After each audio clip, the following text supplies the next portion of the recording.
আজি বনালোঁ ঘৰত নৰসিংহৰ চাটনি। যিহেতু নৰসিংহ পাত চবেই খাই ভালে পায়, হয়নে? এয়া মই নহৰু কেইটামান চেলি লৈছোঁ ধুনীয়াকৈ। তাৰপিছত আৰু নৰসিংহৰ পকৰি খায়ো পিছে বহুত ভাল লাগে। মই বিৰাট ভাল পাওঁ মানে। আপোনালোকে ভাল পায় নে কমেণ্ট এটা কৰি জনাব। এয়া ধুনীয়াকৈ মই মিক্সি বাতিটো বহাই লৈছোঁ। তাতে মই নহৰুকেইটা ধুনীয়াকৈ দি দিছোঁ ধুই কেনে।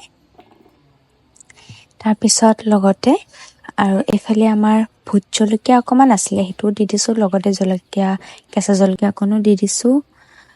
তাৰপিছত এয়া হৈছে নৰসিংহৰ পাত, অকণমানে আছিলে, ছিঙি আনিছিলোঁ, সেইটোও অকণ দি দিছোঁ ধুনীয়াকৈ দি লৈ। তাৰপিছত লগতে তেতেলী অকণো দি দিছোঁ। টেঙা আৰু জ্বলা হ'লে খাই খুবেই ভাল লাগে।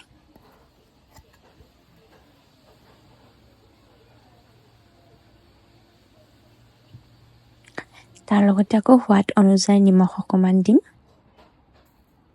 এয়া দেখিছে নহয়, আপোনালোকে নৰসিংহৰ চাটনি খাই ভাল পায়নে? ধুনীয়াকৈ মিক্সিটো ঢাকনখন বন্ধ কৰি ধুনীয়াকৈ মিক্সিটো চলাই দিলোঁ। এয়া অকণমান কষ্ট হয় মানে মিক্সিত পিচিবলৈ, কম বস্তু, কিন্তু পটাত পিচি মানে খুবেই ভাল লাগে।